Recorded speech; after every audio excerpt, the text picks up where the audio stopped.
Amen, amen. Sa napakagandang awitin. Kumusta po kayo mga kapatid? Ngayon po ay araw ng September 8, Friday. Happy Preparation Day po sa bawat isa sa atin.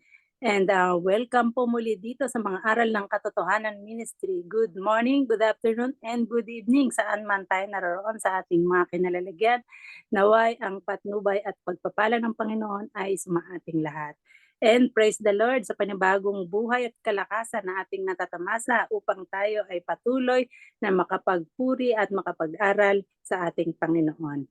And maraming pong salamat sa inyong mga kapatid sa walang sawang pagbibigay ninyo ng oras para sa ating pag-aaral. And nais ko po kayong batiin isa-isa bago ko po banggitin ang ating programa sa umagang ito.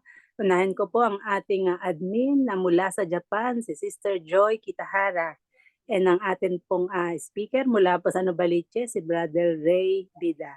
Yes. And ang atin pong ito po si Brother Jesse. Ayan po, bisita po natin. Welcome po. Maraming po salamat, Brother Jesse. And Sister iPhone, kung di ako nagkakamali, si Sister Marites Hermosora ito. Oo sis, ako po. Ayun, okay po. Welcome po, Sister. And si Sister Irene mula sa Amerika. And si Sister Geraldine mula sa Hong Kong. Wala po si Sister Maricel. Ayun, sana okay lang po si Sister Maricel. And si Sister MJ Salamatin mula naman po sa May Kawayan, Isabela. Ayan, Sister, thank you. And si Sister Mika. And si Sister Princess mula sa Saudi. And si Sister Bioli Cabria mula po sa Sorsogon. And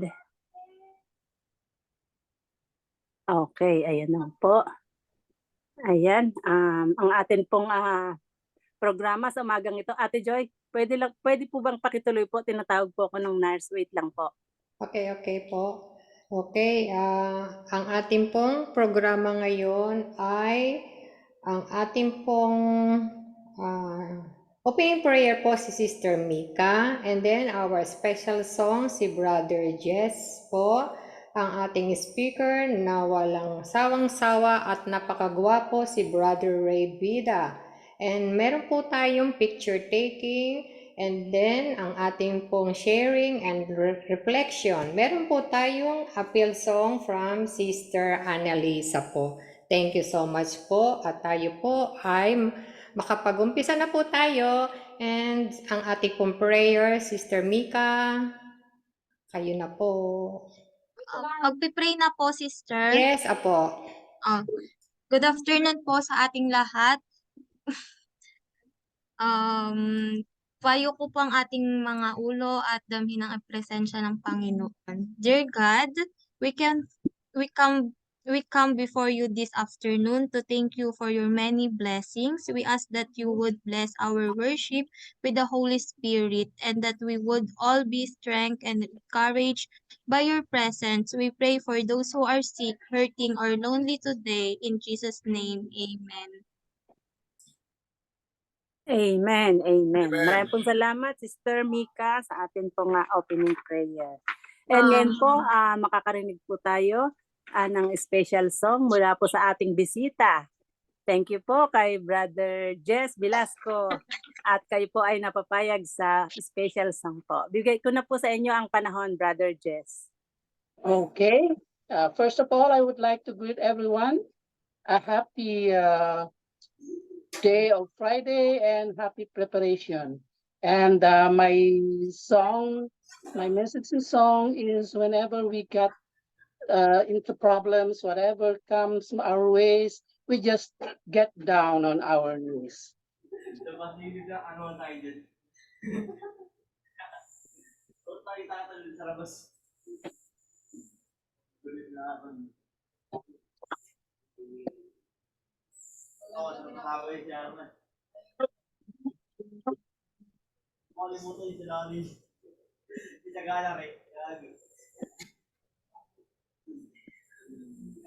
Down on my knees,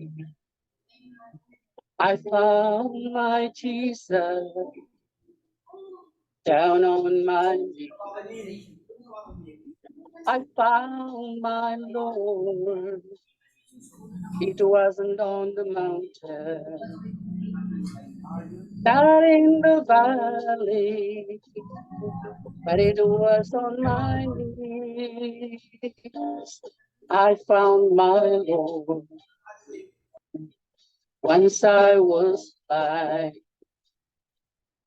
I could not see the glory of Jesus, so rich and free. I've heard about him, the man of Galilee. I cried out loud, oh, help me, please.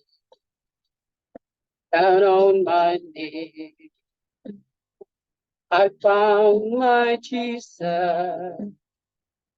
Down on my knees, I found my Lord. It wasn't on the mountain, not in the valley, but it was on my knees. I found my Lord. He took my hand. I held up high, and he saw the tear that I have cried. Oh, he came down and held me tight, and he said, my child, you are mine.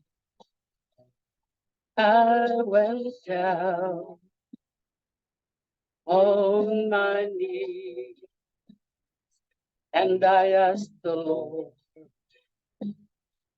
have mercy, please. He had compassion. He showed me love. Now I praise the Lord above. Down on my knees, I found my Jesus. Down on my knees, I found my Lord. It wasn't on the mountain, not in the valley, but it was on my knees. I found my Lord, but it was on my knees. I found my Lord, but it was on my knees. I found my Lord.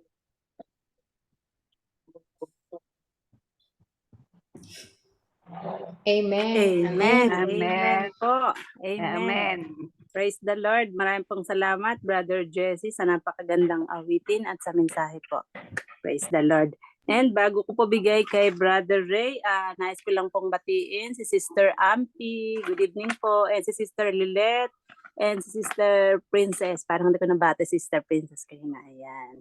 And, okay, wala na po. Ayan na po ang ating pinakaantay, ang ating bagong pag-aaralan. Excited na po kami, Brother Ray. Kaya bigay ko na po sa inyo ang panahon. Yes, maraming salamat, Sister Baririna. And of course, sa magandang hinandog na awitin ni Brother Jess. Alam mo ninyo, nung kami ay nasa Tarlac, fellowship, umawit sa special number ang maglolo, si Brother Jess at ang kanyang apo. Ay, naku po, napakaganda ng kanilang duet na maglolo, ano? Lalo na yung kanyang apo, nakalimutan ko, Brother Jess, ang pangalan, yung bata pa. Ang Jay. ganda ho ng boses. Jay, brother, Jay. Oh yes, oo, no? At saka umawit sila at nung kami ay nasa patay ay kumanta rin. Napakagandang awitin. Anyot minsan, Brother Jess, ay aanyayahan po natin ang inyong apo, no? Kung Oo. pasok, paawitin natin, Sister Joy. Napakaganda. Bueno, tayo po ay nagpapasalamat kay Sister Mika. Nagkaroon ng pagkakataon, siya po ay isang mestra dyan po sa Tarlac. At masipag na mestra. Nagpapasalamat tayo, nagkaroon din siya ng oras na makapagbigay sa atin ng panahon at mag-opening prayer. Binabati ko po kayong lahat ng mga anak ng Diyos. Ako po ay naniniwala kayong lahat po dito ay sons of God. No? Simula nang tanggapin ninyo ang ating Panginoon, simula na tayo sumampalataya, ang sabi ni Juan, chapter 1, verse 12, at ang mga nagsitanggap sa Kanya at sumampalataya, sila ay binigyan ng Diyos ng karapatan na tawaging mga anak ng Diyos. Tayo po ay mga anak ng Diyos na mga sumasampalataya sa Kanya. Bueno, at tayo po'y masaya sapagkat kasama natin Sister MJ and of course, gayon din Sister Marites Hermosora. Ang dalawang ito ay matagal-tagal nating hindi nakita. Pero ngayon, andito sila. Mahina po kasi ang... Ayos yan, Sister MJ. At basta't may panahon. Mga kapatid, ang isang dadalhin ko sa inyong pabalita, bigyan ninyo ko na medyo mahaba-habang konting mga minuto sa aking pagtatalakay. At nais kong buksan sa inyo ang isang magandang itinuro ni Apostol Pablo na kanyang ipinangaral ito sa lahat ng mga Kristiyano noong unang panahon. Dito po ibubuksan natin ang pag-uusap sa 2 Korinto. Tingnan po natin. 2 Corinthians chapter 13 verse 5. Ito po ay nung nagpapaalam na si Apostol Pablo, malapit na siyang ihandog ang kanyang buhay. At nakataya na ang buhay niya sapagkat pinagbawalan siyang ipangaral ng ating Panginoon na dapat nagpatuloy si Apostol Pablo. Ang kanyang farewell, isa sa mga farewell message niya sa mga taga-Corinthians, the Church of the Corinthians, ay mahal na mahal niya ang mga kapatid dito. No? Ayaw niya na ang bawat isa ay mahiwalay sa pananampalataya. Alam niyo sinabi ni Apostol Pablo, yung kanyang farewell letter sa Corinthians, ang sabi niya, siyasatin ninyo ang inyong sarili.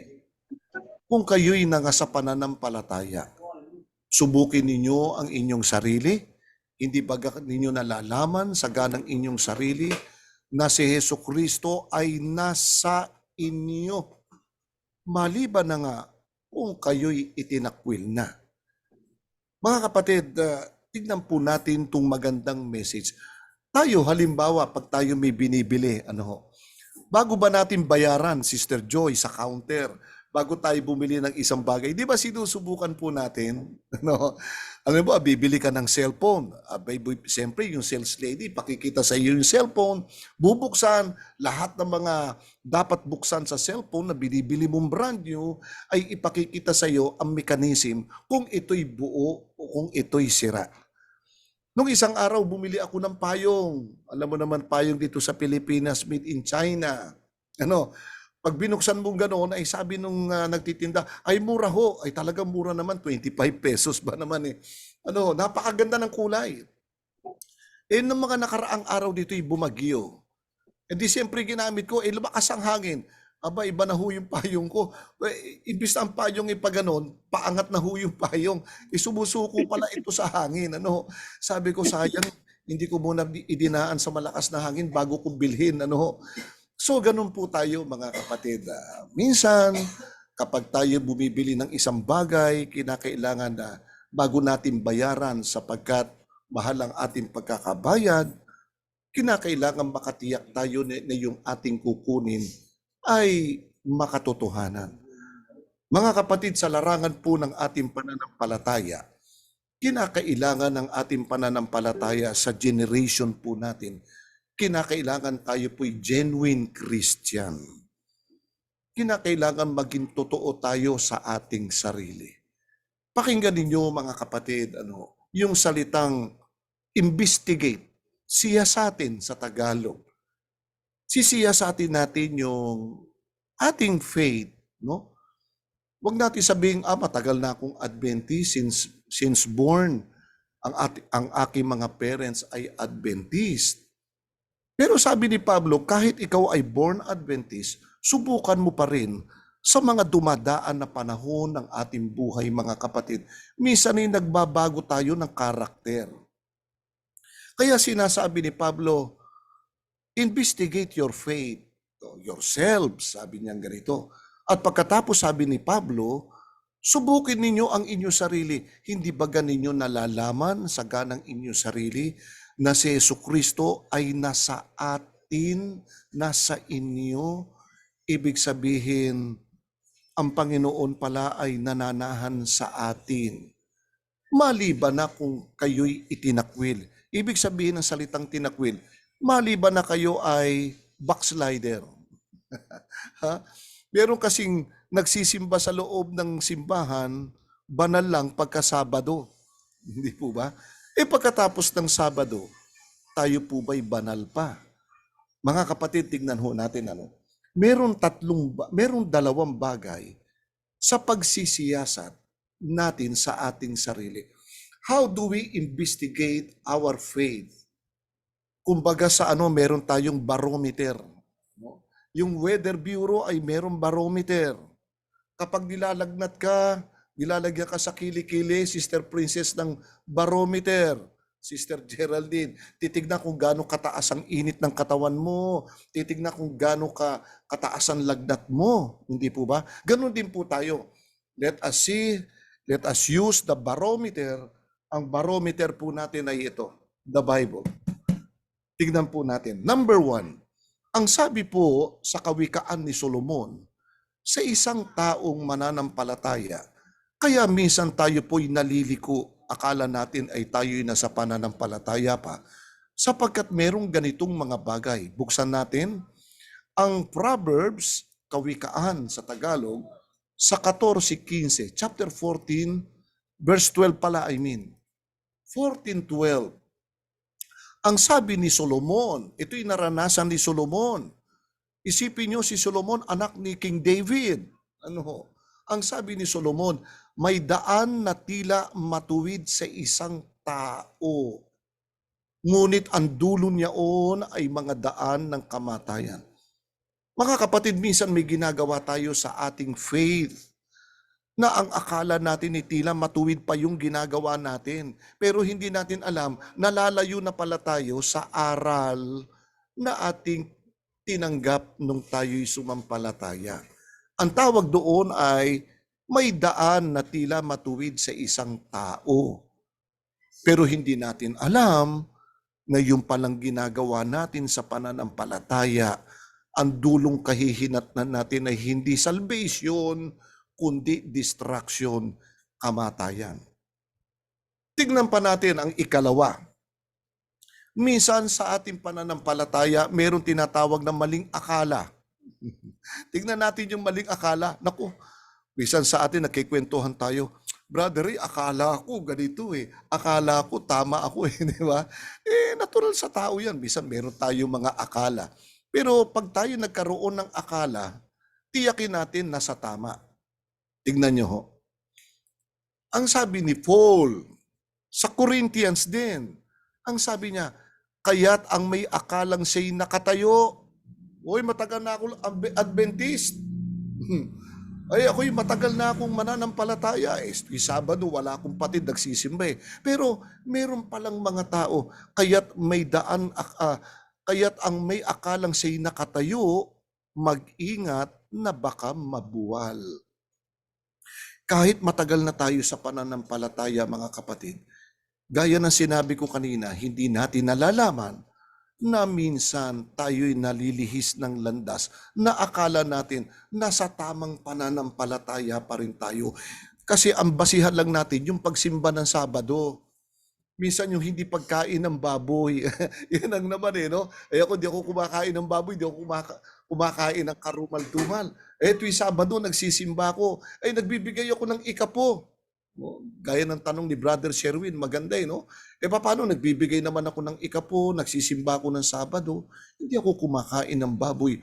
Mga kapatid, bahagi lamang yun ng ating pagpapakabanal. Pero hindi po yun ang the whole truth, no? May gagawin pa tayo.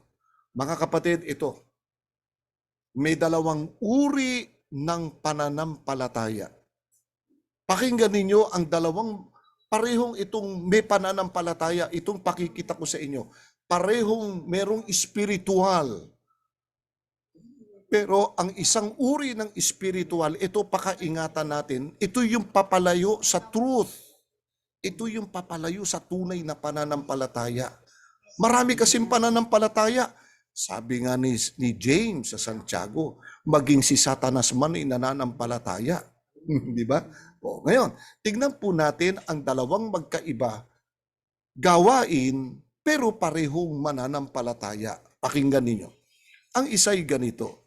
Babasahin ko po sa inyo ang John chapter 4. Tignan natin sa John chapter 4 verse 23. Ganito ang sabi ng Panginoong Hesukristo.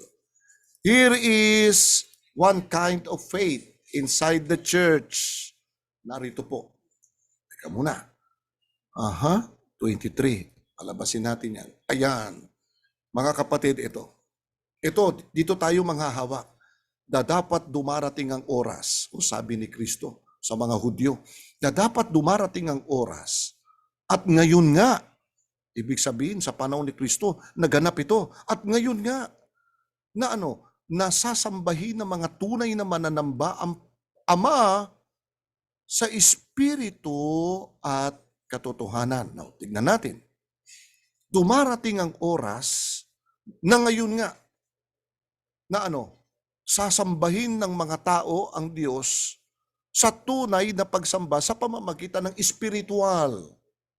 And the truth, sa salita ng Diyos na tinawag na truth, katotohanan. And then, sabi ng Panginoon, sapagkat hinahanap ng Ama ang mga gayon na maging mananamba sa Kanya. Alright. Ang hinahanap sa ating mga Adventist ay yung truly worship, the true worship, yung totoo tayo. Hindi tayo plastic sa ating harapan ng Diyos. Of course, hindi rin tayo plastic sa harapan ng mga kapatid. Totoo tayo, di ba? Sabi, dapat dumarating ang oras at ngayon nga nasasambahin ng tunay, the word true, worshiper, ang Ama sa espiritu at katotohanan, dala ang salita ng Diyos. Sapagkat hinahanap ng Ama ang mga gayon na maging mananamba sa Kanya. Yung pala hinahanap sa atin ng Diyos. Hindi ako kumakain ng baboy, so nagsisimba ako every Saturday, nagbibigay ako ng ikapo. Hindi yun ang tinitignan lang ng Diyos. Ang tinitignan dito ng Diyos, yung the whole truth. The whole true worshiper. Now, question. Sa other side, yung reverse side nito, meron bang sumasamba sa Diyos na pretender? Meron po. Pakinggan ninyo. Ito yung another side of faith. Parehong may pananampalataya ito, pero magkaibang karakter. Tignan natin. Sa Matthew chapter 15, tignan natin ito. Kaya nga sabi siyasatin natin ang ating pananampalataya kung tayo ay nasa truth. Chapter 15, verse 9. Tignan ho natin ito. Ito yung mga mananamba talaga sa Diyos to. Malulupit ito. Tignan nyo, sabi ng Panginoon sa kanilang mga Hudyo, na dapat walang kabuluhan ang pagsamba nila sa akin. Wow! Meron palang worship na ginagawa ang tao. Hindi pala tinatanggap ng Diyos. Bakit? Na nagtuturo ng kanilang pinakaaral ng mga utos ng mga tao. Aba, ibang klase ito. Meron palang sumasamba na hindi tinatanggap ng Panginoon. Tignan natin. Ang bayang ito'y iginagalang ako ng kanilang mga labi. Worship na ito, mga kapatid. Medyo maingay. Alright. So, worshiper din ito, mga kapatid. Ang bayang ito'y ginagalang ako ng kanilang labi na dapat ang kanilang puso ay malayo sa akin. Ayun! The other side of worshiper is what? They are worshiping God, pero yung kanilang heart ay hindi tunay ang pagsamba nila.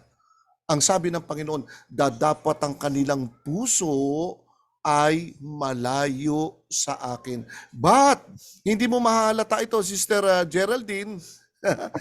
Hindi natin mahalata. Bakit? Yung bibig niya, nagpupuri sa Diyos. Ang bayang ito'y iginagalang ako ng kanilang mga labi. O di ba? Praise the Lord! Hallelujah! Nung ako'y born again, wala kaming bukang bibig. Amen! No, puro amen. Hallelujah! Praise the Lord! Yan ang mga bukang bibig natin. Ano? Pero sabi ng Panginoon, binabasa pala ng Diyos, Sister Geraldine, yung puso nung taong nagpupuri sa Kanya. Bakit? Kasi sinesearch ng Diyos tayo, yung mga puso natin dito, ilan ba tayo ngayon dito? O 15 tayo ngayon. Tinitignan ng Panginoon ng puso natin 15 rito. Aba, sino ba yung sumasamba sa akin ng totoo dito? Sino ba yung sumasamba sa akin sambanlabi lang? Ha? Iba yung sambanlabi eh. Puro praise the Lord. Amen. Hallelujah. Praise the Lord. Di ba? Hindi yung tinitignan ng Panginoon yung nasa labi, tinitignan niya yung napas sa puso natin. Mga kapatid, sabi ng Panginoon, meron bang sumasamba? Ito na mga kapatid, dito na tayo pupunta ngayon. Meron ba, ito bang sinasabi ng Panginoon, sinasamba ako ng kanilang mga labi, pero ang kanilang puso ay malayo sa akin. Mga kapatid, anong klaseng karakter ito? Tignan natin, through the Bible din, meron palang sumasamba, Sister Joy, na yung kanilang pag-worship ay pretender. May kanta nun, ano? Yung The Platters, The Great Pretender. Kantahin nyo nga yun. Sabi niya, I'm the great pretender. Oh, dakilang mapagkunwari daw siya. Tignan natin, sa 2 Corinthians chapter 6, mga kapatid, verse 6, ang sabi, sa kalinisan, o di ba nagpapakalinis tayo? Sa kaalaman, o marami tayong nalalaman sa Bible, o magaling mangaral. Sa pagpapahinuhod, o di ba nagpipigil tayo? Sa kagandahang loob, o isa nagpapakita tayo ng kagandahang loob. Sa Espiritu Santo, spiritual life. Ito na, dito na tayo nahuhulog. Sa pag-ibig na na hindi pakunwari. Meron palang Kristiyano, yung pag-ibig niya sa kapwa niya ay pakunwari. Ito pag-aaralan natin ngayon mga kapatid. Paano ipinakita ng Bible, paano na ma-manifest sa tao yung kanyang pag-ibig ay pakunwari. Mga kapatid, pinag-aaralan natin dito. Wala tayong pinatatamaan o anuman. Kasama po ako dito sa pag-aaral. Yung pinag-aaralan natin, kasama po ako dito. Ang ibig ng Diyos, ituro natin yung totoo sa mga kapatid. Alisin natin yung pag-ibig na pakunwari. Kung tawagin natin sa mga bagong terminology, is a plastic love. Alam niyo dito na uso rito yung mga bulaklak eh. Yung bulaklak na sariwa, isang taon na sariwa pa kahit di mo diligan. Yung pala'y plastic. Nananatiling sariwa. Pero ang ganda ng background ni Sister Geraldine, preskong-presko, tabing dagat. Ngayon, tingnan natin mga kapatid, ano ang mga karakter ng tinatawag na pag-ibig na pakunwari? Aalamin natin isa-isa. Bigyan ko po kayo ng ilang mga pretender love na sinasabi ng ating Panginoon. Una ay pretender love. Second, yung Proverbs again, chapter 26. Tignan natin yung mga pretender. The great pretender. Proverbs chapter 26 verse 28. Naku, maganda ito. Chapter 26 verse 28, mga kapatid, ito sabi. Ito na yung mga pretender. Yung palang labi natin, nagpe-pretend din pala yan minsan. Nagsasalita ng pakunwari. O, tignan natin. Ang sinungaling na dila, aray. Ang sinungaling na dila ay nagtatanim sa mga sinaktan niya. O, tignan natin. Kapag nagsisinungaling pala tayo sa ating kapwa, hindi natin alam, nasasaktan natin yung ating kapwa. Kaibigan man, kapatiran man natin. Paano natin malalaman na nagsisinungaling ang isang tao? Ang sabi ni Solomon, at ang bibig na kunwari mapagpuri na kaya na ay gumagawa ng kapahamakan. See? Mga kapatid, yung labi pala natin, ingatan po natin, pwede pala itong maging pretender. Kunwari nagpupuri tayo at ang pag-ibig ng kunwaring mapagpuri ay gumagawa ng kapahamakan. Imbis na sawayin mo yung kapatid, imbis na sabihan mo ng maganda, ay pinupuri mo pa yung kanyang ginagawa. Bakit? Sapagkat nagsisinungaling ang labi.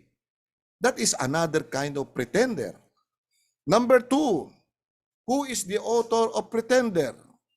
Basahin natin mga kapatid, mahalagang malaman ito, and then magbibigay ako ng 4 na example ng mga tao na biktima ng pagiging pretender. Dito po sa 2 Corinthians chapter 11, verse 14. Naku, siguro alam nyo ito. Pakinggan natin ang the author of the pretender. At yung kantang The Great Pretender, dito po nanggaling, ito po yung tinatawag na composer ng The Great Pretender. At hindi kataka-taka, sapagkat si Satanas man ay nagpapakunwaring anghel ng kaliwanagan. Who is the author of pretender? That is Satan.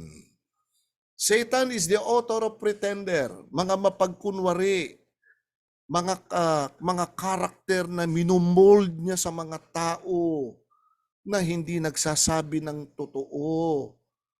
Ang sabi, Satan is the author of pretender. Pati yung kanyang light, yung liwanag ng pagiging angel niya is a fake. Kaya merong fake worshiper and meron true worshiper.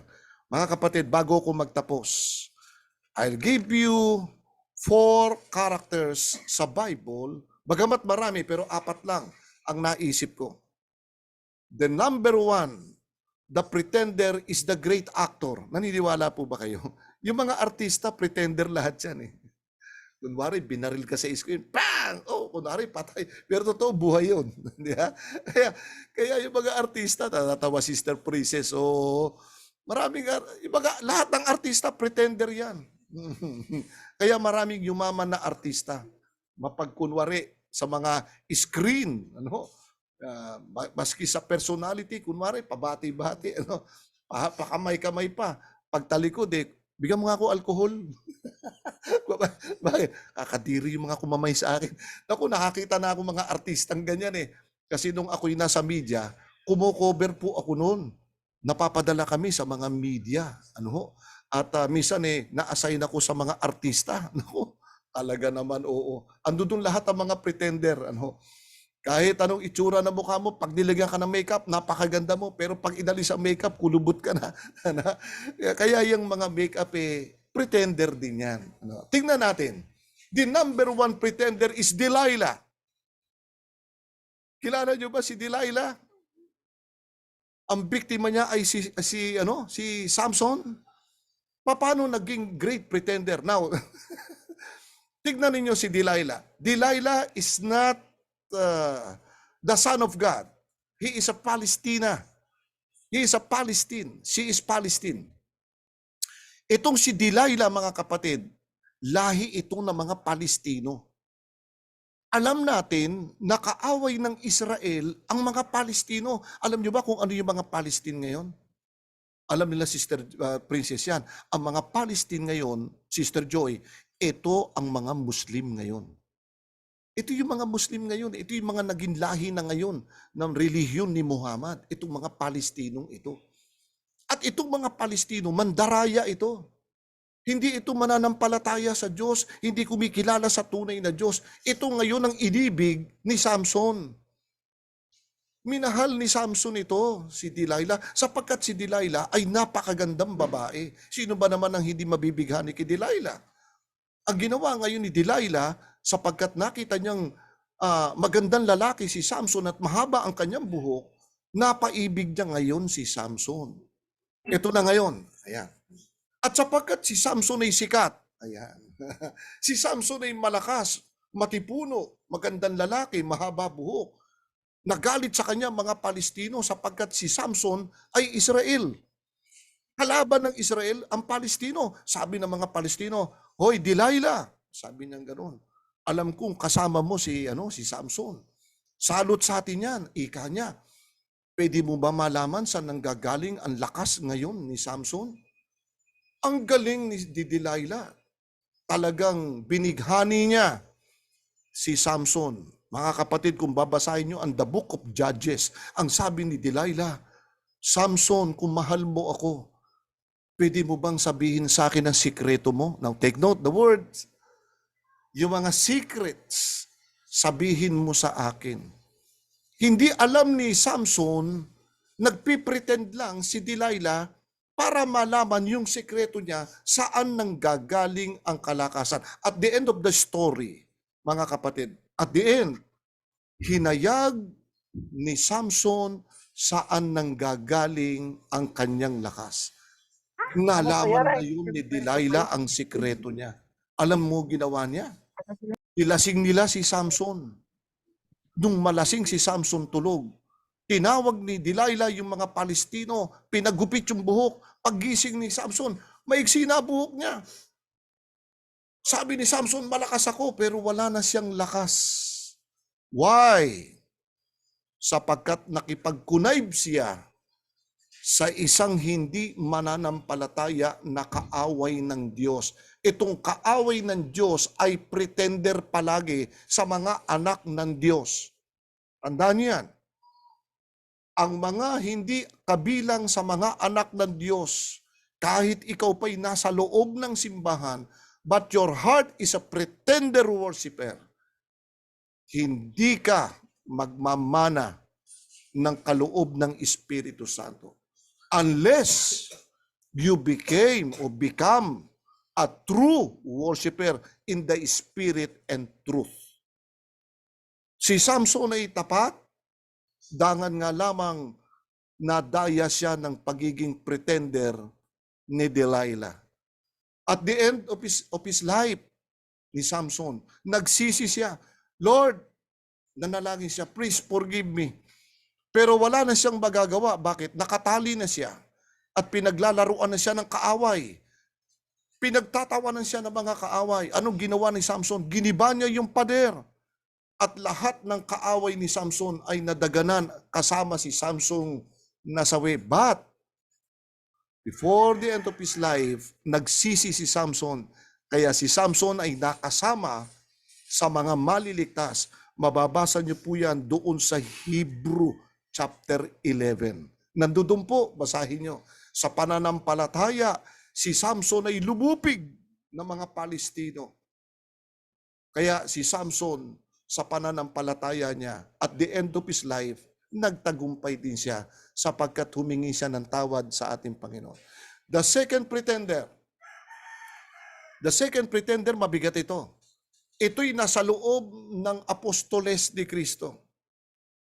Kasama ni Kristo sa preaching, kasama ni Kristo sa gawain, at ang taong ito na pretender, isa siyang treasurer. Alam niyo kung sino yan? And that is Judas. Si Judas, mga kapatid, ay the great pretender sa gitna ng mga apostol ni Kristo. Alam niyo po ba kung ano ang karakter ni Judas? Kahit siya'y sumusunod kay Kristo, si Judas as a treasurer, siya po'y magnanakaw. Yung pera do sa kabangyaman nila ni Kristo, ninanakaw po ni Judas yun. Mandurukot, dinudukot yung pera ng mga apostol na inipon nila para magamit nila sa kanilang missionary works. Ninanakaw po ni Judas. At alam ni Kristo, ang puso ni Judas, hindi po converted. Judas is convinced but not converted. Nanatili siyang magnanakaw at nanatili siyang naiinggit sa ating Panginoong Hesukristo. Kaya sa kainggitan niya at sapagkat hindi nagbago ang kanyang puso, hindi na renewed, hindi na convert sa aral po ng Diyos, ipinagkanulo niya si Kristo. Kita ninyo? Pero kasama siya. Nangangaral siya. Pero yung kanyang karakter is a pretender follower of Christ. Hindi totoo. Nagpe-pretend lang siya. Alright. The third pretender, mga kapatid, na sasabihin ko po sa inyo is Balaam. Kilala niyo po ba si Balaam? Balaam is one of the prophet during the time of Israelites. Ano ginawa? Inanuhan siya ni Balak ng pera. Bibigyan kita ng pera, Balaam. Isumpa mo ang bayan ng Israel. Sumpain mo. Aba, bilang prophet, dapat sawayin mo si Balak. Bakit ko susumpain yan? Dapat nasa side siya ng bayan ng Diyos. Kaso hindi eh. Sumide si Balaam sa side ni Balak para magkamit siya ng limpak na salapi. Yung po ay under the table. Mga kapatid, ilan kaya mga nasa loob ng samahan ng Diyos na minsay nasisilaw sa mga alok ng sanlibutan na kaaway ho ng Diyos? Kapag nakipagkunay po tayo riyan, mga kapatid, that is a danger sa ating pong pananampalataya. Magiging pretender na po tayo. Hindi na tayo true worshiper. Katulad ni Balaam, kunwari kasama siya ng bayan ng Diyos, kunwari nakikipaglaban siya sa mga bataan ni Balak, but actually, sinusumpa niya ang bayan ng Diyos. Kaya ang sabi ng Panginoon, na umalis ang Espiritu Santo kay Balaam, iniwanan siya ng Diyos. Bakit? Because Balaam is a prophet pretender. He is a great actor bilang propetang peke. Alright, lastly, mga kapatid, the great pretender, the great actor as pretender is Jacob. Alam niyo ba si Jacob? Si Esau na kanyang kapatid ay talagang matipuno, ito ay hunter. Ang pagkakamali ni Esau, ibinenta niya yung kanyang pagkapanganay. Maipagluto lamang siya ng pagkain na usa. Alright, in short story, wala si Esau, pero ang gusto ng nanay, no, ay si asawa ni Isaac, ang gusto niya, yung pagpapala, wag mapunta kay Esau kasi si Esau matigas ang ulo. Si Jacob ay mabait. Bulag na si Isaac. Hinahanap ni Isaac ngayon si Jacob. Si Esau. Sabi ni Isaac, asan si Esau na aking panganay na anak? Alam mo, ginawa nung nanay nila, maglagay ka ng balahibo dito kasi balbon si Esau eh. Mag-amoy usa ka. Lumapit siya. Sabi ni Isaac, ikaw ba si Esau? Bulag na yung tatay nila eh. Sabi naman ni Jacob, opo, ako po si Esau. Teka muna, ang tinig mo ay Jacob eh. Pero yung amoy mo, Esau. Ikaw ba talaga si Esau? Opo, tatay, ako po si Esau. Pero actually siya si Jacob. The great pretender din, Naging pretender din ang ginawa ni Jacob. Nagkamali si Jacob. Sasabihin nating nagkasala. Bakit? Hinanap siya ni Esau eh. Bakit? Sa kanya napunta yung pagpapala. Pero ganun pa man, mga kapatid, nagtago si Jacob. Pero at the end, nagsisi po si Jacob. At si Jacob, si Jacob, yung 12 tribes of Israel nang lumabas sa balakang ni Jacob. Sa kanya po napunta ang pagpapala. At the end of his life, nagpatuloy siyang maglingkod sa Diyos. Si Samson, nagpatuloy na nagsisi at may kaligtasang nakalaan sa kanya. Although, itong dalawang si Jacob at si Samson ay naging pretender, but at the end, nagbalik sila sa Panginoon. Si Judas, the great pretender din. Ang tanong, maliligtas ba siya? Nagsisi ba siya? Yes, nagsisi si Judas pero hindi ligtas. Bakit? Nagpakamatay. Nagkasala si Judas sa ika-6 na utos na huwag kang papatay. Alright? Si Balaam mo hindi ho nakapagsisi. Nanatili siyang the great pretender pa rin. Kaya walang kaligtasan sa kanya. Mga kapatid, at the end, huwag tayong makipaglaro sa espiritong nagpupumilit pumasok sa ating kaisipan, and that is the spirit of Satan. Satan is the great pretender. Tayo po ay hindi actor as pretender. We are an actor of true worshiper. Tayo po yung mga artistang talagang tunay na mananamba sa Panginoon. Tayo po yung maglingkod sa Panginoon na meron pong katapatan na, sapagkat nabubuhay na po tayo sa mga huling araw na ito. Mga kapatid, bago ko magtapos, tandaan po natin, lahat ng ginagawa natin dito sa lupa, talikuran man o harapan, lahat po yan ay recorded sa itaas ng langit. Matakot po tayo. Yan po'y panawagan sa inyo, panawagan na rin sa atin. So be a true worshiper. The last text na babasahin ko po sa inyo ay ang aklat ng James sa Santiago. Ang sabi ni Santiago, huwag tayong makipaglaro kay Satanas sa kanyang pag-uugali na pilit na ipinapasok sa kaisipan ng tao. Ang sabi ni James, pasakop nga kayo sa Diyos, dapat magsisalangsang kayo sa dyablo at tatakas siya sa inyo. Ang gandang teksto. Magsilapit kayo sa Diyos at siya ilalapit sa inyo. Mangaglinis kayo ng inyong mga kamay, kayong mga makasalanan, at dalisayin ninyo ang inyong mga puso. Mga kapatid, laging ang target ni Satanas, puso. Kayong mga may dalawang akala. So yun po ang ating mensahe ngayon. Be a true worshiper, not a pretender worshiper. Pagpalain po tayo ng ating Panginoon, mga kapatid. Amen. Amen po, Brother Ray, sa napakagandang pag-aaral. Be a true worshiper. Be a true Christian.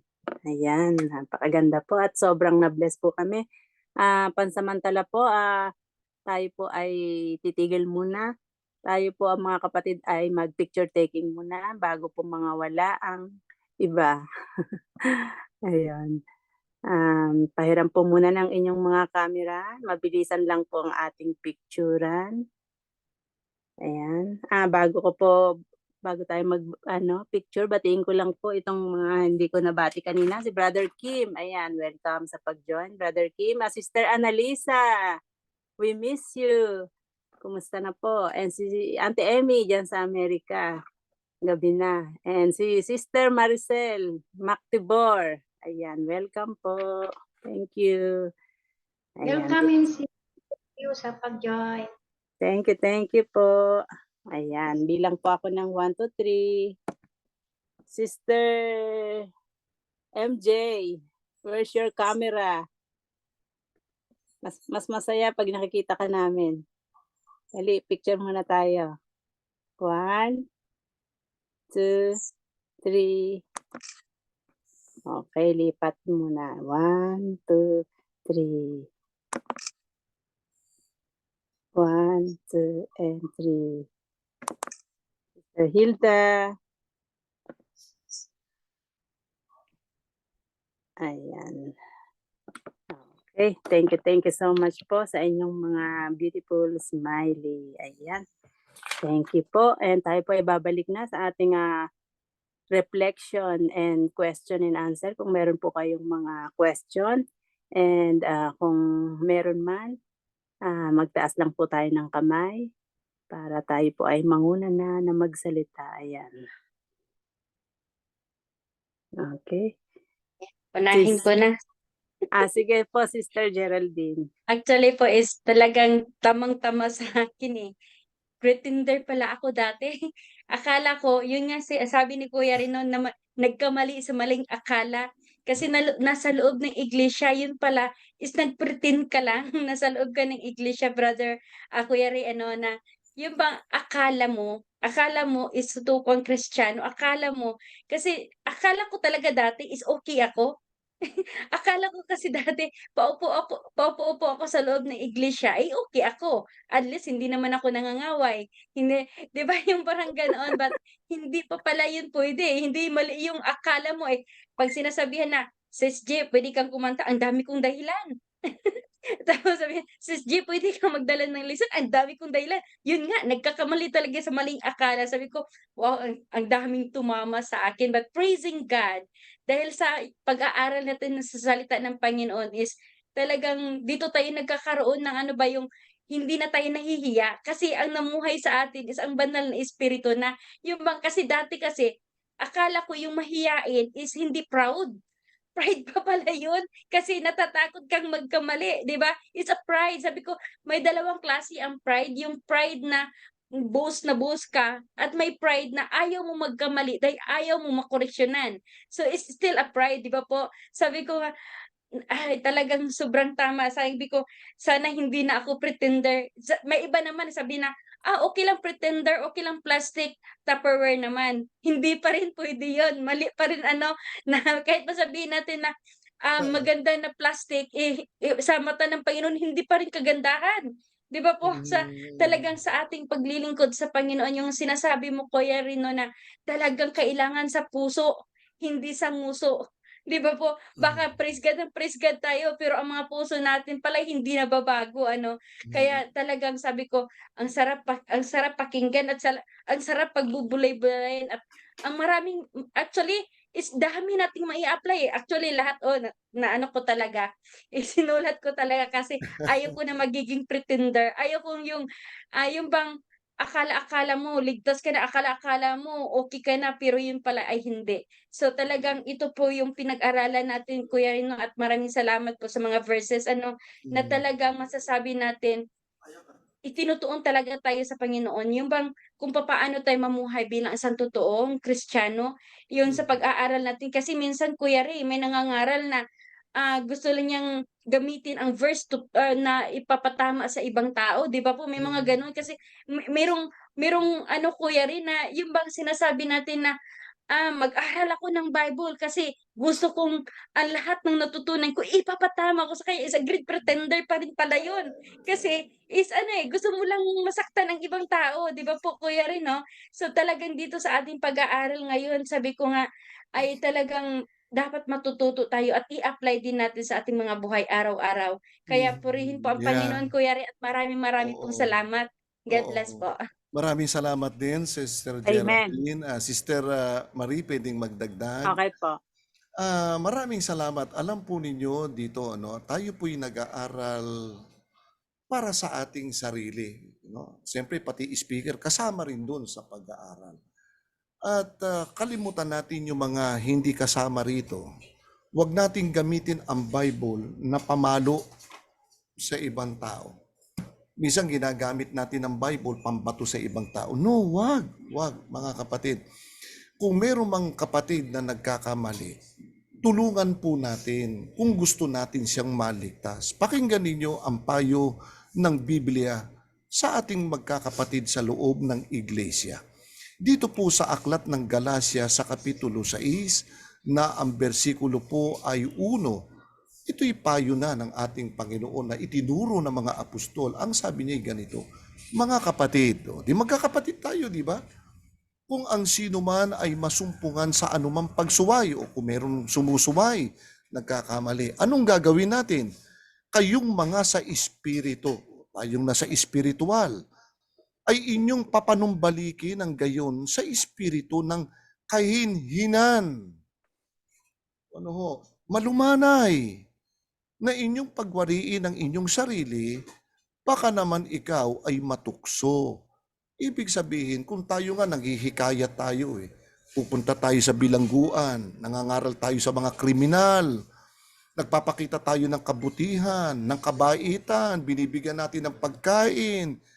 Pero pag sila'y miyembro na ba ng iglesia, kapag nagkamali ituturing natin silang busabos?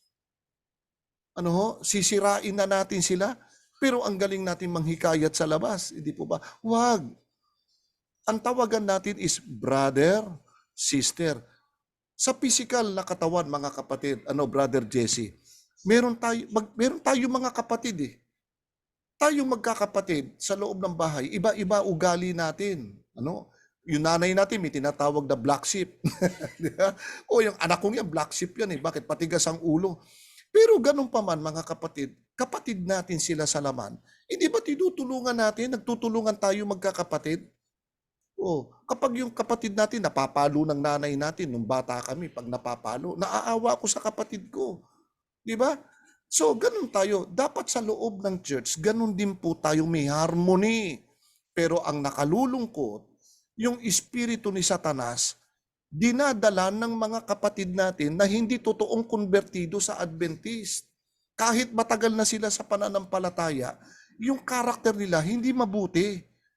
Yung karakter sa labas, pinapasok nila, siraan ng siraan, chismisan ng chismisan, imbis na Bible study pinag-uusapan, yung buhay ng ibang tao pinag-uusapan. Mga kapatid, ayaw ho ng Diyos yun. Pakinggan ninyo, ito'y aral sa atin at aral din sa akin. Sa ikalawang Tesalonica, sa Kapitulo 3 ay binabanggit ang ganito. Sa ikalawang Tesalonica, sa Kapitulo 3, ang sabi ni Apostol Pablo ay ganito. Tingnan natin, tignan ko muna rito sa isang translation ko po. Maganda yung isang translation ko Sa ikalawang Tesalonica, versikulo 11, 3:11. Ang sabi ni Pablo ganito, sapagkat aming nababalitaan, take note, sapagkat aming nababalitaan, ang ilan sa inyo na nagsisilakad ng walang kaayusan. Bakit? Na hindi lamang nagsisigawa, kundi mga mapakialam sa mga bagay ng iba. Problema pala sa church nung unang panahon, maraming kapatid ang nakikialam sa buhay ng ibang tao. Tapos ano sabi ni Pablo? Sa mga gayon nga ay aming iniuutos at ipinamamanhik sa Panginoong Hesukristo na sila'y magsigawang may katahimikan at magsikain ng kanilang sariling tinapay. Huwag natin pakialaman yung buhay ng ibang mga tao. Hindi natin alam yung punot dulo di ba? Kung gusto mong pumayo, punta ka sa bahay, kausapin mo. Hindi yung ikakalat kung kani-kanino, ay ibang espiritu na po yun. Ibang espiritu yun. Yun lamang po, mga kapatid. Amen. Amen po. Amen, Kuya Ray. Masarap. Ang sarap makinig. Makinig ng makinig. Maraming matututunan. Sister Princess, parang may gusto kang ibalita. Nasanay ako kay Sister Princess na nagsasalita. Kaya sa yung magandang mensahe na natamaan din ako. Lahat tayo, pati ako, tinatamaan. Kaya talaga ang katotohanan masakit. Kaya for sa inyong mensahe na lahat po tayo may ganun na ugali, hindi na natin. Ngayon na napakinggan natin na ayaw pala ng Panginoon, gagawin natin ang bagay-bagay na yan. Yun lang po, Kuya Rian, Miss Marie. Amen, Sister Princess. Ayan. Salamat. Naalala ko rin po nung aking kabataan po. Ganado po ako magsimba pag maganda po yung damit ko. Pag hindi po maganda, wala po akong gana magsimba. Ayun po, isa po sa mga great pretender po na naaalala ko na. Tsaka ayun po, may potluck sa simbahan. Oo. Tapos magyaya ako ng kapitbahay, isasama ko may potluck sa simbahan, ganun. Tapos pagka wala akong mayaya, tatamarin na naman ako magsimba. Gusto ko lagi may kasama, pero ngayon po pag nare-realize ko po yung mga bagay na yun, parang nahihiya po ako sa mga nagagawa ko. Na ba't ko ba nagawa yung mga gano'n na maiisip mo talaga na pretender ka talaga, hindi ka talaga totoong Kristiyano. Parang ano, opo. Kaya salamat sa Panginoon kasi na meron tayong mga pag-aaral at nabubuksan tayo at nababago yung ating pang-araw-araw na pamumuhay tsaka yung ating ano po, yung pag-iisip po natin, nababago. Ayun po. Kaya yan po yung meron po akong nabasa na sinasabi na 'pag ikaw po ay na kay Kristo, hindi puwedeng gano'n pa rin ang buhay mo. Talagang may pagbabago 'pag na kay Kristo ka. Ayun po. Kaya, Yes. thank you Lord at thank you sa Ah, ating mga pag-aaral. oo. Sige Alam po. mo, maganda yung sinabi ninyo, no? Sister Princess, Sister Geraldine, Sister Marie. Marami tayong mga karanasan sa buhay. Alam niyo, ang pananampalataya, minsan ups and down, no? Minsan nagkakamali tayo, ganoon. But habang buhay ang tao, hindi pa hangga't bukas pa rin ang pintuan ng awa sa langit, hindi pa huhuli ang lahat ng mga bagay. No? Kaya nga't ang Panginoon ay namamagitan pa siya sa langit, hindi natatapos yung kanyang pagtutubo sa ibabaw ng lupa, kundi yung kanyang redemption na ginawa sa lupa, ito po'y continuous. Nagpapatuloy ito kahit ang Panginoon ay nasa langit. Kaya ang ginagawa ng ating Panginoong Hesukristo, dahil mahal niya tayo, makasalanan ka man o hindi, pinamamagitanan niya pa rin tayo sa Diyos. Anong ginagawa niya? Ang pinamamagitanan niya ay dalawa. Una, yung mga taong makasalanan na tatanggap sa Kanya. Pangalawa, pinapapamagitanan ni Kristo yung mga anak niyang maaaring magkasala pa. No? Kaya meron tayo tinatawag na backsliding. Katulad ko, nag-backslide ako ng matagal. Nakagawa tayo ng mga bagay na hindi nararapat. Pero ang kamay ng Diyos, hindi tayo iniwanan. Pinanunumbalik, yun ang tinatawag na story of the prodigal son. No? Tingnan ninyo ang prodigal son. Illustrate ko ng konti, mga kapatid. Yung prodigal son, Brother Jess, may anak siyang dalawa. Yung isang anak niya, matigas ang ulo. Magkakasama sila, ha? Ang sabi ng anak niya, Itay, bigay mo lahat sa akin ng mana ko. Hahayo ako ng may pupuntahan ako. Gusto kong magliwaliw sa mundong ito. Mabait yung kanyang ama, binigay lahat ang kanyang mana. So ginawa ng anak, nagliwaliw, punta rito, inom doon, lahat nagpasasa, hanggang sa naubos ang kanyang kayamanan. Nagsisi at the end, na-realize niyang nagkamali siya. Ang sabi niya, babalik ako sa aking ama. Nung nagbalik ngayon yung lalaki, nakita siya ng tatay niya, anak, nabuhay ka.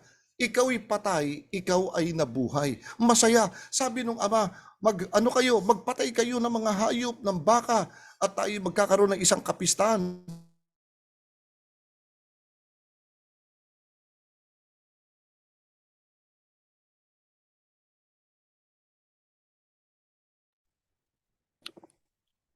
Brother Ray, Siya, hindi ka na ibig sabihin, kaya. nagbalik siya. Masama ang loob. Sabi nung lalaki, sabi nung kapatid, Itay, bakit tinanggap niyo yung anak niyo yan? Hindi ba dapat matuwa tayo? Yung kapatid natin nawala, nag-backslide, nagbalik loob, galit ka pa? Pero ang galing humikayat sa labas, ang bait-bait.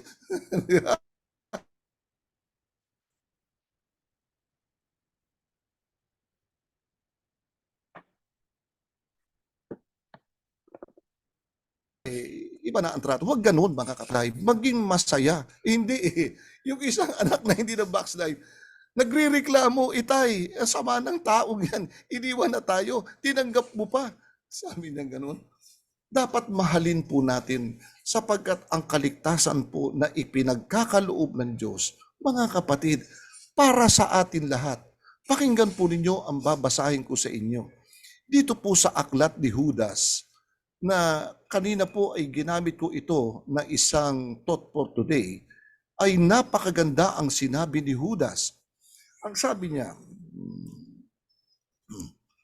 dito po sa binasa natin, tingnan natin sa screen, mga minamahal, samantalang ako'y totoong nagsisikap ng pagsulat sa inyo tungkol sa kaligtasan nating lahat, about our salvation, ay napilitan akong sumulat sa inyo. Naku, ang bait ni Judas, na inaaralan kayong makipaglabang masikap dahil sa pananampalataya na ibinigay na minsan at magpakailanman sa mga banal. Mga kapatid, we are now considered as holy kung may kondisyon. Kung yung ating pananampalataya ay nakikipaglaban sa kasalanan. No? Kaya yung pananampalatayang nakikipaglaban sa kasalanan, tayo po ay tinatawag na mga banal. Pero kung yung ating pananampalataya nakikipagkunayb, ibig sabihin, nakikisama sa paggawa ng masama, hindi tayo nabibilang sa mga banal kahit may pananampalataya ka. Unless the condition is nakikipaglaban tayo sa kasalanan. So yun po ang aking masasabi ron, Sister Marie. Amen. Amen po. Brother Jesse, baka meron po kayong gustong idagdag? Nakamute po. Okay. Sa ganang akin, maganda yung natin na pag-aralan ngayon sa mensahe ni brother. Kasi noon, hindi naman ako, I wasn't born Adventist. So noon, nag-ano na ako lahat ng simbahan ng Katoliko. Pagka araw ng Miyerkules, nasa Baklaran ako. Pag araw ng Biyernes, nasa Quiapo ako. Pag araw ng Linggo, kahit saang church naman ako pumunta. So, during those times, siyempre akala natin banal na tayo, yung hindi tayo nagpipretend, napunta lang doon.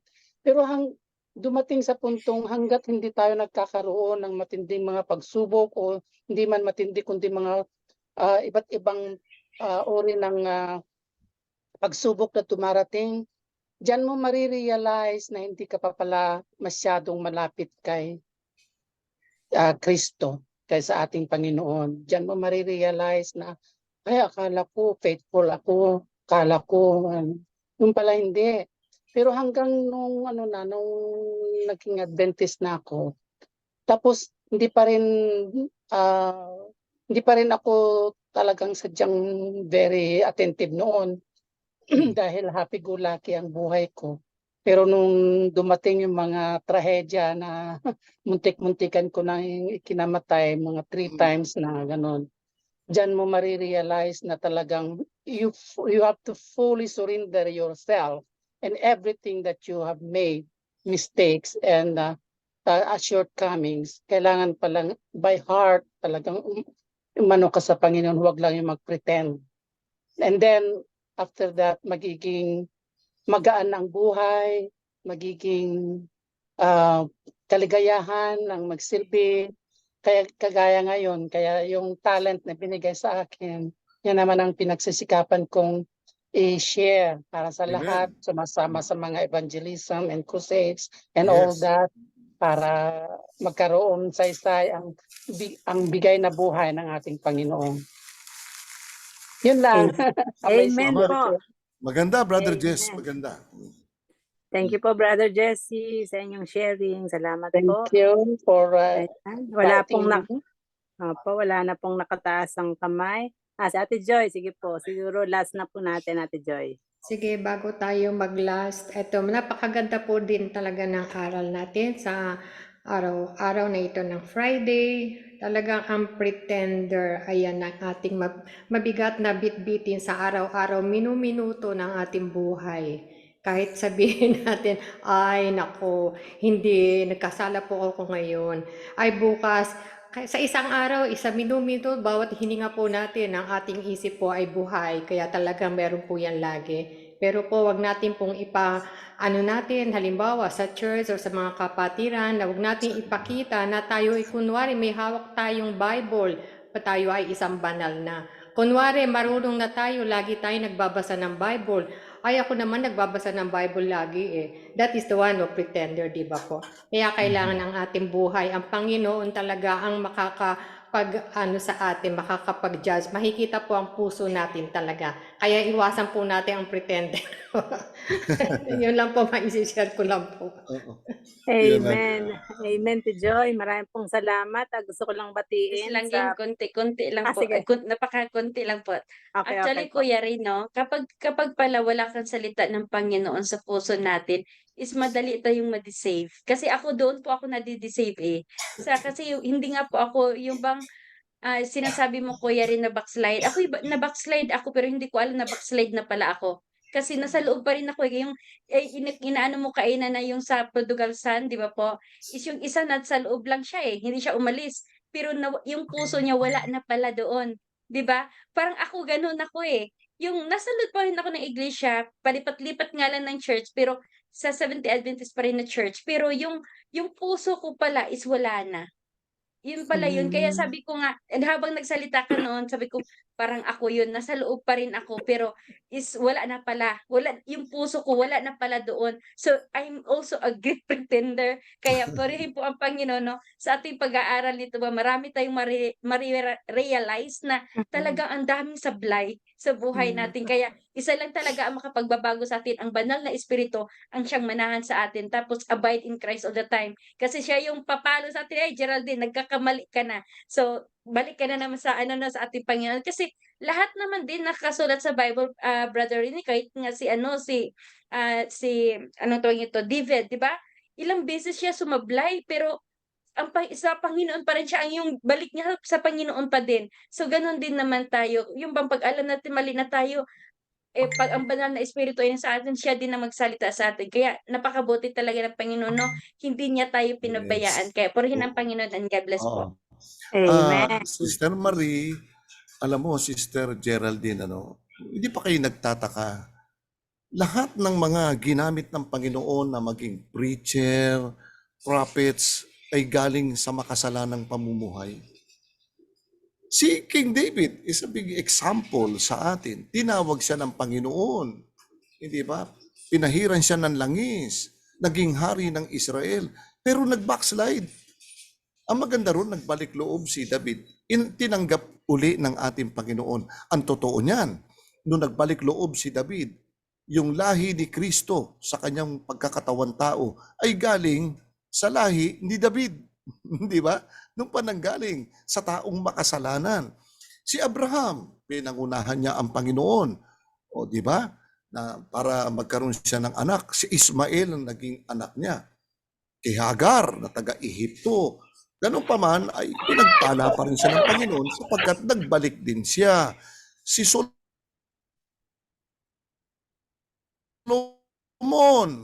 1,000 na yung 1,000. Ganun pa man at the end of his life.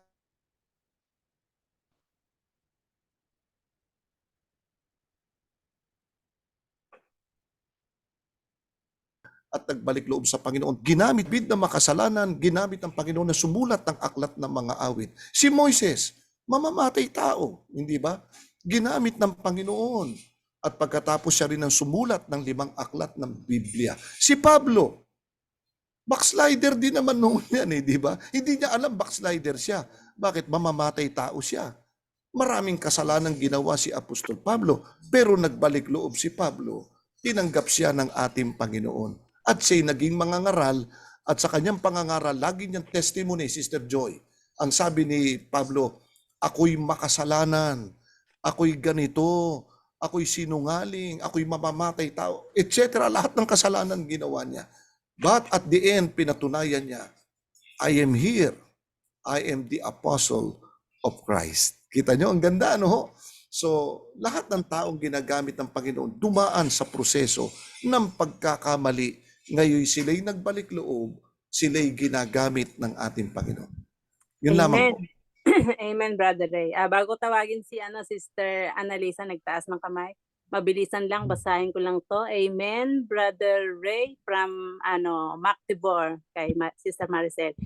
Ang sarap makinig, parang pinapalo ako sa mensahe mo. Praise God at Aha. pinapaalalahanan tayo na huwag magpakunwari kasi ang Panginoon ay nababasa niya ang ating mga puso. Ayan. Salamat, Amen. Sister Mactibor. Thank you so Ayan. much. Thank you, sister. And ngayon po, nakita ko yung kamay mo, Sister Annalisa. Sige po, Hello, Sister Annalisa. Okay po. hello po, good afternoon po. Pasensya na kayo, di ako madalas makasali kasi talagang medyo busy talaga ako. Apo. Yes. Yes po, ngayong tanghali, itong topic ko, salamat po sa iyo, Brother Ray, and then good afternoon pala sa inyo lahat. Medyo Good afternoon, Sister Anna. medyo hindi maganda yung aking data. Ngayon, doon sa topic mo, Brother Ray, napakaganda kasi nung isang araw, yan din yung naging topic namin ng anak ko ba. Hindi lang, di ba, siyempre sa iba yan, sa atin lalo higit sa ating mga mananampalataya. So, yung hindi ko itatanggi, yung isang anak ko kasi medyo parang mas feel niyang laging nagsisinungaling sa akin para ibig sabihin magawa niya yung gusto niyang gawin. So ito lang po yung pinaalala ko sa kanya na ngayon nagagamit naman niya na kahit papano itong verse na ewan ko kung nabanggit mo to kanina, Brother Ray, or Yes. napansin. Sabi dito sa 1:8 ba yon? 44. Yung sabi ng mga sinungaling, yung hindi naninindigan sa katotohanan, yung kwan sa kanya, yan ay dapat nating layuan sapagkat ang nakasabi dito, sabi dito, kayo'y mula sa inyong amang dyablo at ang nais ninyong gawin ay ang kagustuhan ng inyong ama. Sabi ko, gusto mo bang maging ama yung dyablo? Kasi yung pala ang gusto mong gawin. Kay isang mamamatay tao buhat pa ng pasimula at hindi nanindigan sa katotohanan. Yan, ibig sabihin sa dyablo wala talagang katotohanan. Ibig sabihin is puro kasinungalingan sapagkat walang katotohanan sa kanya. Kapag siya ay nagsasalita ng kasinungalingan, siya ay nagsasalita ayon sa kanyang sariling likas sapagkat siya ay isang sinungaling at ama ng kasinungalingan. Kaya sabi ko na kung makikibahagi tayo dito, hindi natin ama ang Panginoon. Tatandaan natin kung tayo gumagawa ng mali, kung tayo gumagawa ng mga kasinungalingan, hindi katotohanan, ang ama na dinadala natin ay hindi ang Panginoon sapagkat ang Panginoon ay walang kasinungalingan, lahat-lahat sa Diyos ay kalinisan lang. Ang dadalin natin yan, walang iba kundi ang dyablo, sabi ko. Kaya sana huwag tayo maging sinungaling sa ating buhay. Yan lang po ang share. Amen. Amen. Napakaganda ng iyong sharing, Sister Annalisa. And siguro po, dito na po tayo nagtatapos, mga kapatid. Maraming pong salamat, Brother Ray, and maraming pong salamat sa bawat isa. Nawa tayo po ay na-bless po, sobrang bless po talaga. Praise the Lord. And bago po tayo magtapos, tayo po ay makakarinig po muna ng isang appeal song mula po ulit kay Sister Annalisa. Thank you, Sister Annalisa, sa pagpapa-unlock mo ng appeal song.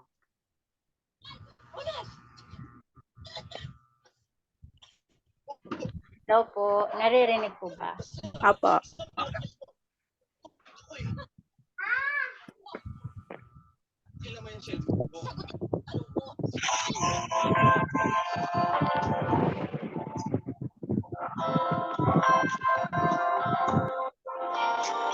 Ang puso kong ito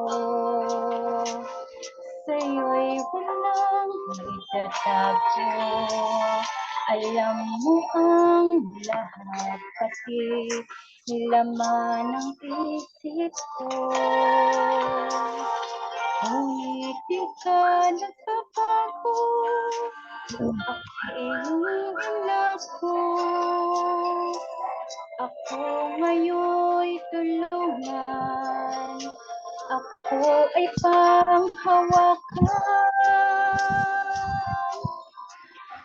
Maraming beses ako ay nadarapa sapagkat ako papalayo sa'yo. Di mabilang ang sakit sa iyong kalooban, pagsuway sa mga utos mo, ngunit handa ko magpatawad. Palagi mong hinihintay na ako'y bumalik at tumawag sa iyong ngalan.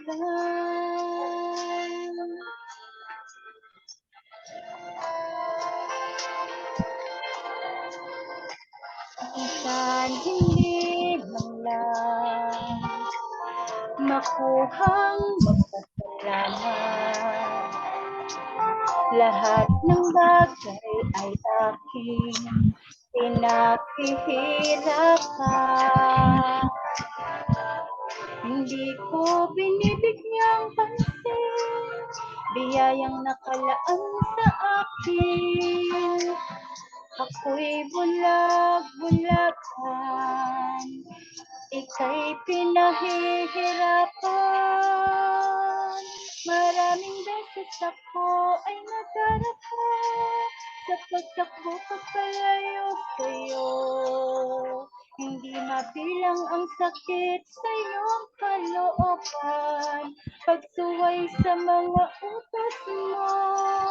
Ngunit handa akong magpatawad, palagi mong hinihintay na ako'y bumalik at tumawag sa iyong ngalan.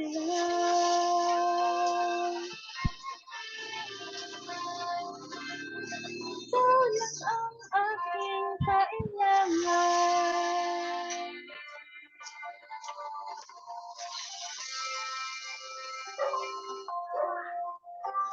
Turuan mo ako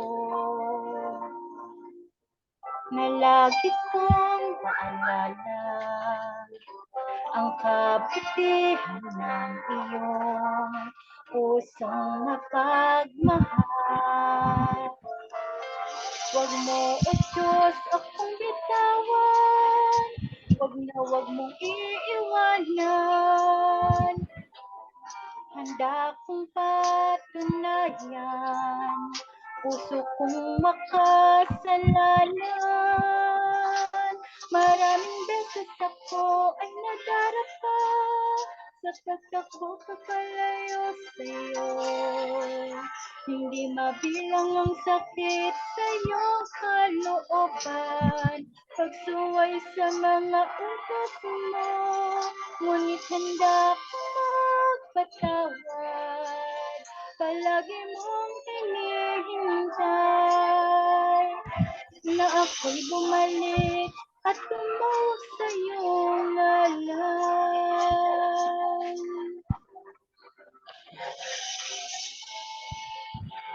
Amen. Amen. Amen. Amen. Amen. Maraming pong salamat, Sister Annalisa, and praise the Lord sa napakagandang awitin. And ngayon po, Brother Ray, siguro po nasa inyo na po ang ating mga prayer Yes. request. Oo, nasa Okay akin po, na. bibigay ko na po sa inyo ang panahon para sa ating Okay. panalangin. Tayo po yung manalangin. Ama naming Diyos na mapagpala ka po sa lahat. Pinasasalamatan po namin kayong buong puso. Napakabuti niyo sa amin, O Diyos, sa pamamagitan po ng inyong anak. Bagamat kaming lahat ay makasalanan hayag sa inyo, kayag ang aming mga gawa. At ang aming mga gawang pagkakasala, Panginoon, ay nakamarka sa aming pagkatao. Ngunit sa pamamagitan po ng dugo ng aming Panginoong Hesus, na nabuhos sa krus ng Kalbaryo, ang siyang mag-aalis ng dumi sa aming pagkatao. Salamat, Panginoon. Napakabuti niyo sa amin. At ang mga misaheng aming napapakinggan, gumigising ng aming damdamin, bumubuhay ng aming pananampalatayang misa'y naglulupaypay. Sa pamamagitan ng iyong mensahe, Panginoon, na aming nabasa sa banal na kasulatan na mga naging karanasan ng iyong mga anak. Panginoon, kabahagi po kami ron. Ang tangi po naming hiling. Saan man kami nanghihina, doon niyo po kami palakasin. Dagdagan mo po ang aming pananampalataya upang ang aming pagsamba sa iyo ay maging makatotohanan. Walang halong pagkukunwari sa harapan mo at sa harapan ng aming mga mahal na mga kapatid. Panginoon, sa oras pong ito, kami po'y lumuluhod sa inyo at nilalapit namin sa inyo ang kahilingan ng inyong mga anak. Idinadalangin po namin ang kanilang mga hiling, ang kanilang mga karamdamang dinaranas ngayon, sari-saring mga sakit na dumadapo sa mga tao ngayon. Dalangin po namin Si Sister Geraldine, lalo na po ang kanilang nararanasan ngayon at Sister Maricel, sa kanilang lugar sa Hong Kong, sila po, Panginoon, ay binabayo ngayon ng baha at malakas na ulan. Gayon din po'y dinadalangin din po namin sa iyo, Sister Marites Hermosora, ang kanyang request sa kanyang kalusugan ay maranasan niya at tanggapin niya ang patuloy na paggaling. Gayon din, dinadalangin din po namin si Brother Hero, ang kanyang patuloy na kalusugan at paggaling. Gayon din, Sister Irene, Panginoon, aliwin ng banal na Espiritu Santo. Ano man ang kanyang karanasan sa kanyang kalusugan, Panginoon, nanghahawa kami sa iyo at sa iyong mga pangako. Ikaw ang aming dakilang manggagamot. Gayon din po si Marilyn Garcia. Humihiling kami, Panginoon, na naway i-comfort siya. Palakasin ang kanyang pananampalataya. Ano man ang kanyang nararanasan ngayon, kayo po ang nakababatid. Dalangin namin naway aliwin siya ng inyong banal na Espiritu Santo, tanggapin ang pag-asa na kanyang dapat maasam at marinig. Gayun din si Auntie Amy sa kanyang edad. Ang kanyang kalusugan ay dalangin namin, Panginoon, naway dagdagan niyo pa ho ang kanyang kalusugan, ang kanyang pangangatawan. Bigyan pa ho siya, Panginoon, ng kalakasan. Alisin nawa ang mga sakit na dumadapo upang ang kanyang gawain ay huwag mahadlangan. Patuloy itong mapaunlad at maraming kaluluwa ang mailapit sa inyong banal na paanan. Dinadalangin din namin si Murakami at ang kanyang pamilya at ang kanilang kalusugan. Idinadalangin ko po, Panginoon, naway ipagkaloob sa kanila. Si Tunakaw and Makabugwas family ay dalangin din namin, Panginoon, ang kanilang kalusugan. Gayun din si Mamang, dalangin din namin. Gayun din sa katatapos na operasyon ni Sister Katrina Hidalgo. Panginoon, siya inoperahan, naway makaraos siya. Tulungan nawa ang mga doktor na tumitingin sa kanya at ang mga gamot na kanyang ginagamit makatulong sa kanyang maagap na paggaling. Gayun din si Bergie Panuelos, dalangin din po namin ang kanyang kalusugan. Gayun din si Ronald at Rian, ang kanilang mga kalusugan ay dalangin namin sa iyo. Kaming lahat na nagtitipon, Panginoon, sa oras na ito, idinadalangin namin ang bawat sambahayan namin. Idinadalangin din namin, Panginoon, ang bawat kalusugan namin. At higit sa lahat, ang aming relasyon sa inyo, ang aming pananampalataya. Sa oras na ito, kami po'y pansamantalang maghihiwalay. Panginoon, ingatan kami ng iyong mga anghel. Ilayo po kami sa biglang kamatayan. Ilayo kami sa aming mga kaaway. Patawarin niyo po kami, Ama. Muli, linisin mo po kami. At ang kapayapaan nawa ng langit ay maranasan ng bawat isa sa amin. Ito po ang aming dalangin, sinasampalataya ng tinanggap namin, Ama, sapagkat hinihiling namin ito sa matamis na banal na pangalan ng aming tagapagligtas na si Jesus. Amen. Amen. Amen. Amen. Amen po.